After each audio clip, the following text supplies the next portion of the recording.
Birding the Palm Beaches is brought to you by Discover the Palm Beaches. Check out thepalmbeaches.tv to learn more. Welcome to this week's episode of Birding the Palm Beaches. This week we're in my hometown of Lake Worth, and we're in the lagoons here looking for a really enigmatic and beautiful bird that has only recently made a reappearance back into this area, the American oyster catcher. Let's go, birding the Palm Beaches.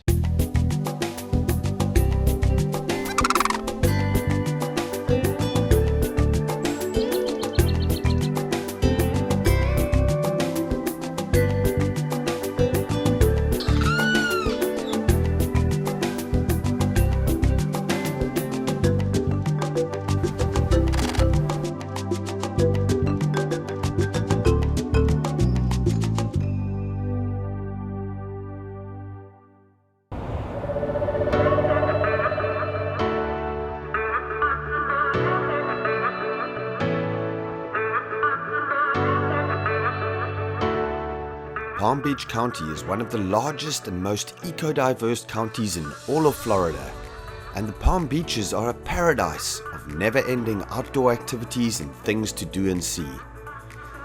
An unmatched landscape of first-rate birding, incredible wildlife management areas, year-round fishing, a multitude of water sports, and exceptional beaches make this the best place to experience Florida. From the Everglades to the Atlantic Ocean, you are sure to find things to do that will stoke your passions and make lasting memories. Here in the Palm Beaches, birding and wildlife viewing is a big deal, even bigger than you might imagine. In fact, birding is second only to beach-related activities as a form of outdoor recreation for both visitors and residents. If you're already into birding, you probably know that Florida and Palm Beach County is considered one of the best places in the world for this activity. South Florida is a birding mecca, from the colorful and distinctive natural populations of wading birds to the specialties like Florida scrub jays and red-cockaded woodpeckers, combined with the winter migration of flocks from up north. Palm Beach County is truly a birdwatcher's paradise.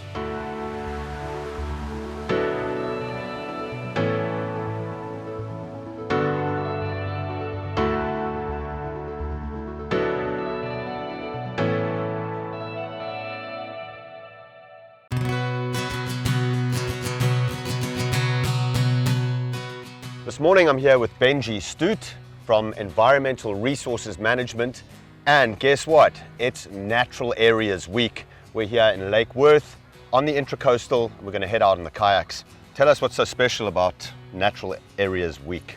Well, so Natural Areas Week is a celebration of our natural areas here in Palm Beach County, and it's really about just connecting the residents here with the public lands in their backyard. You know, we're firm believers that if we want support for public lands, we've got to connect our communities to them.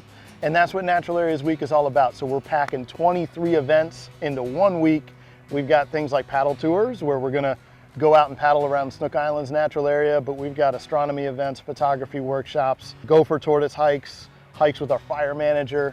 So it's kind of all things natural areas all slammed into 1 week. But we do these events year round as part of our Adventure Awaits series. So any time of year, folks can sign up and come explore with us. It's a fantastic opportunity to get out there and support the amazing projects that are happening here in the Palm Beaches. And so this morning, what can we expect?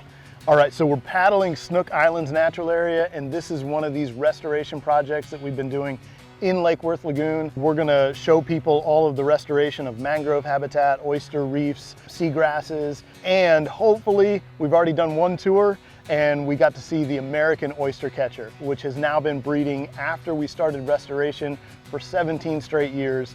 So we're gonna meet these birds and really learn what makes them so special.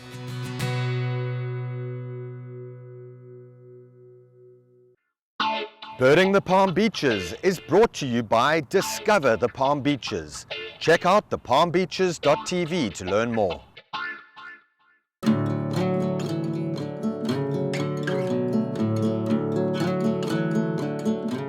So the rocks are creating a barrier for, you know, wave action and all that kind of stuff, right, to allow the mangroves to flourish?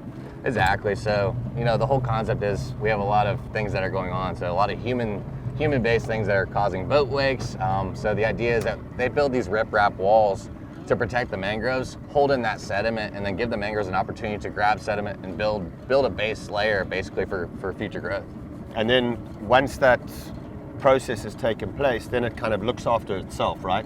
Once the mangroves have got their roots structured and everything, they hold that sediment in there, right? Exactly, yeah. So once we get the mangroves rooted, they begin to build their base, the roots go out, those prop roots begin to drop, and then all of a sudden you have land being built by the mangroves, and then you increase your ecosystem footprint for fish, for birds, for oysters to grow, and all kinds of different things to enjoy the lagoon. So what species of mangroves do we have on the Snook Islands? Are they red, white, black? You have a variety of all three. Okay. Most of the restoration efforts are all focused on red mangroves. So red mangroves are the first thing that kind of go in the ground, and then blacks and whites are naturally recruiting around them. And then it's just an effort to get, red mangroves tend to grow a little bit slower. So establishing red mangroves, getting a nice footprint, starting to really hold down that shoreline with those different, you know, that mass of prop roots really offers a different type of ecosystem. Amazing. Yeah. So this has been like your passion for how many years now? We started Mang back in 2015. It's been a passion of mine since 2013, really forwarding my degree, which is environmental science. I knew I had to give back somehow. I knew I needed a brand that could stand behind a mission, and that mission just so happened to be mangroves. And, you know, being able to come out here, see and like do physical work, and show our community of people that, you know, planting mangroves is just as important as anything else, as picking up trash or doing anything like that. It really builds a community of like, we can do this, we can restore our coastlines, we can provide a future that's going to be healthy and happy, and provide more ecosystem footprint for our wildlife. And I guess it's a nice tie into that other passion of yours, which is fishing, right? Tell us how fishing and mangroves are linked together. Mangroves and fishing go hand in hand. You know, it's like peanut butter and jelly. They just mix, they blend. So the more mangroves we have, the more ecosystem footprint we have for juvenile fish to grow up. And 70% of those marine species utilize our estuary and our mangrove ecosystems as a place to really grow up, get big, and then they can either go offshore, they can stay inshore, and then they can have that choice. But mangroves are the foundation. You know, when the leaves drop into the water, they create what we call detritus. And that detrital breakdown is basically the food web. So it starts there as the base.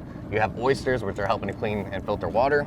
You know, you have your drums that like to eat oysters and barnacles and stuff. You have redfish that utilize tarpon, snook, bait fish. And, you know, I understood from the start that like more mangroves just means better fishing.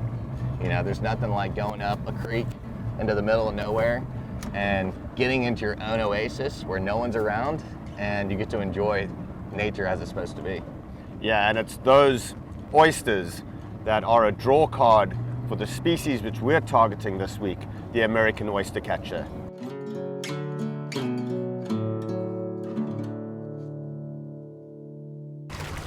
How was the paddle? Oh, delightful. Nice morning, huh? Heck yeah, man. On the lagoon, sun shining. Doesn't get better.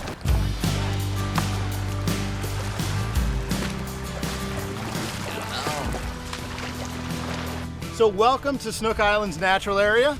Snook Islands is our largest restoration project within Lake Worth Lagoon. So Lake Worth Lagoon is Palm Beach County's largest estuary. All right, a lot of people when they see the water behind us, they think, oh, that's the Intracoastal. It's not. The Intracoastal, think of that as like I-95 that runs through all of these different natural water bodies. And that's what the Lake Worth Lagoon is. 130 years ago, this was a freshwater lake. There was no connection to the ocean. And in the late 1800s, they dug the first Lake Worth Inlet or Palm Beach Inlet, which created an estuary. And that is where saltwater and freshwater worlds collide. And that's what we have now is this nursery habitat here that fosters juvenile sea turtles, is a home for manatees, and all the juvenile fish that grow up here and then move out offshore to the reefs. So this is an incredibly productive habitat. So what I want to do right now is I want to introduce Kyle Rawson. Kyle is from Mang. So we've got some juvenile red mangroves. They're about 2 years old, and that's about the right age that we found is the most successful for planting in the lagoon. So I'm going to show you proper planting techniques and then give you the opportunity to plant your first mangs in the ground today. You guys ready to plant some mangroves? Yeah. All right. What do you say? Let's do it. You guys are more than welcome to pick one mangrove up.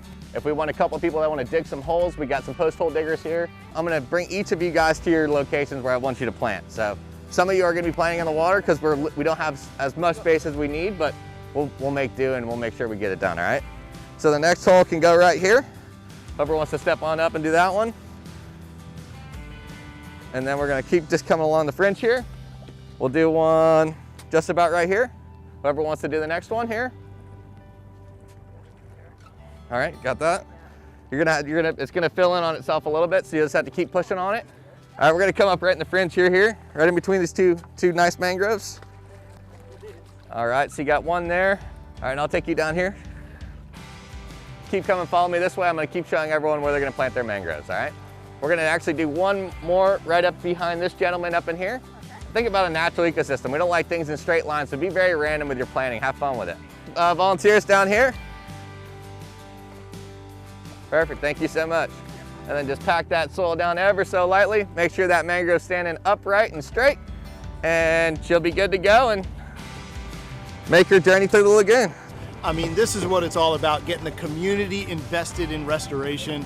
You know, we're a big believer that if we want to further conservation, we've got to connect our communities to our wildlands, and there's no better way than coming out here and recreating on these public lands, engaging with them, and then giving something back, planting a mangrove, picking up some trash.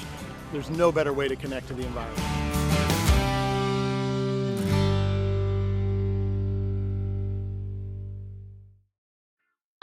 Birding the Palm Beaches is brought to you by Discover the Palm Beaches. Check out thepalmbeaches.tv to learn more.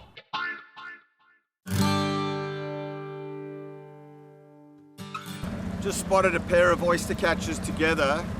They flew across towards this side of the lagoon and now they've flown back again. It looks like they're going towards that sort of sandy beach there.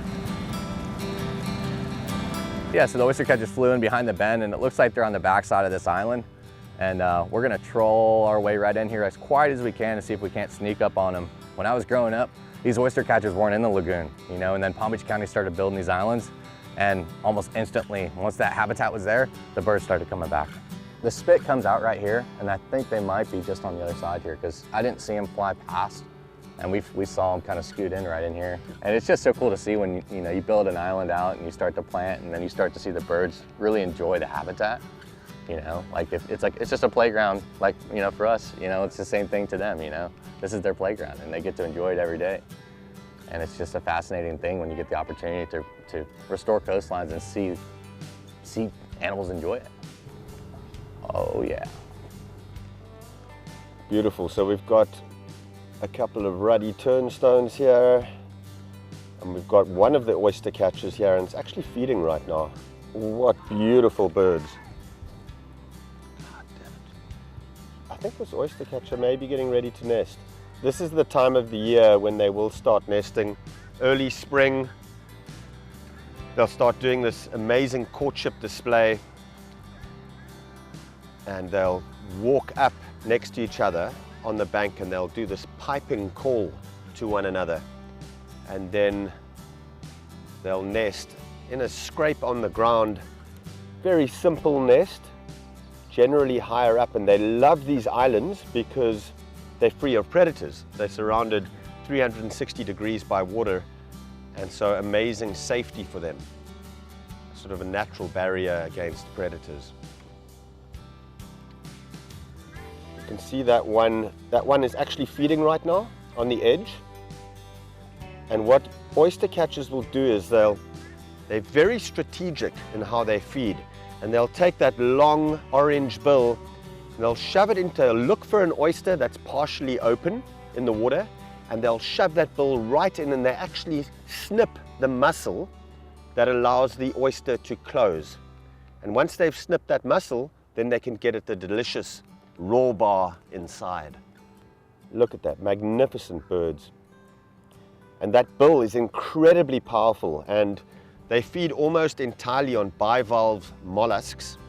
And that bill is so strong that some of them will actually smash through clams and mussels and those kind of mollusks. They'll smash through and then get at the meat inside. Now, there have been cases actually of oyster catchers getting their bills stuck inside an oyster, and it's incredibly dangerous for them, because now the predator now becomes imperiled, because as that tide comes in, the birds can actually drown with their bills caught by the oyster.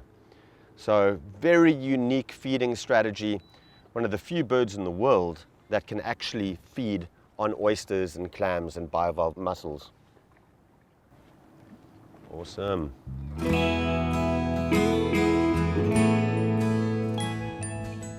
And that is a perfect spot for it to lay its eggs. Nice and elevated, so no risk of it getting flooded. And they like those berms where they can dig out the nest scrape. And they'll have generally about 3 eggs in there. They'll hatch after about 28 days or so, about a month. And then the babies will be born and are what's called semi-precocial at birth, which means that they are able to walk around, they're fully developed, they're fully coordinated. The only difference being that the parents still need to feed them. And then they'll generally fledge within about 2 months. They'll be ready to kind of leave the nest, leave the area. And it's quite interesting because the youngsters will then normally migrate quite far away from the natal area, and then they'll come back to the area in which they were born, sometimes a year or 2 later, and then they'll come back into the same sort of general area.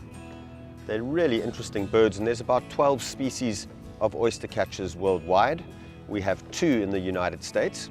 So we've got an entirely black species on the Pacific coast, and then we've got the American oyster catcher here on this coast.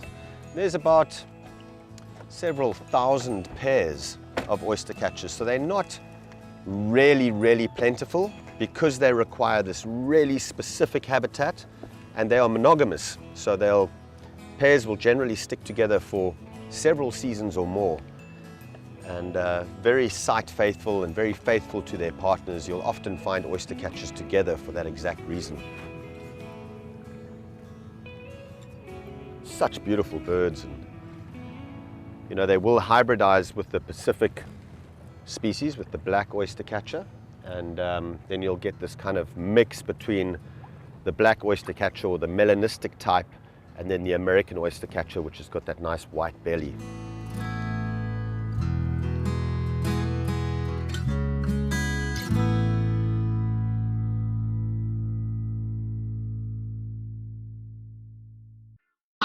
Birding the Palm Beaches is brought to you by Discover the Palm Beaches. Check out thepalmbeaches.tv to learn more.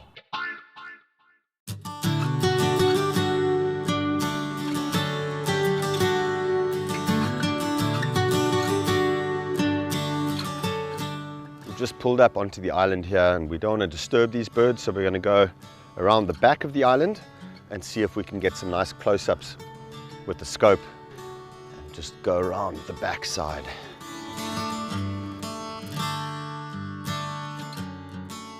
Look at this. Got the oyster catcher coming into view here. Magnificent looks at this bird. We've got both oyster catchers together now. Very cool. Coming out into the open here.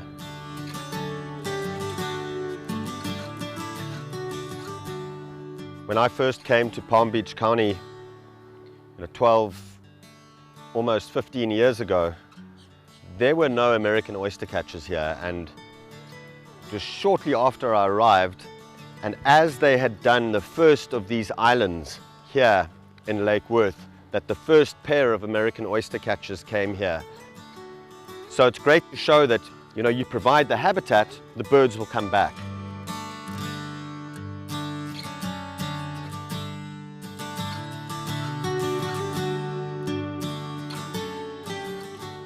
Sitting down in a nest This American oyster catcher has just laid down on what I think is probably a couple of eggs. It's early spring, and this is the time when they'll start to breed. So right up through early spring into summer is when they'll lay those eggs. Babies will hatch. The babies will stay with them until towards the end of summer, and then the parents will sometimes move out of the area, but definitely the kids, the babies that fledge, will move out of the area, go somewhere else for a couple of years, and then they'll often come back to their natal area several years later. They're quite long-lived birds. They've been recorded as living up to their late 20s and sometimes beyond that. So, you know, it's not unusual to find a record of an American oyster catcher that's 30 years plus old. So remarkable birds, and great to see them making a nice comeback here in North America. Amazing. So while we've been filming these American oyster catchers, Kyle has just caught a really nice snook from his boat. We were talking about how mangroves are great attractors of fish. Here's a perfect example, a beautiful snook that he just caught. Oh, that's a nice one. Look at the colors. Fantastic, Kyle.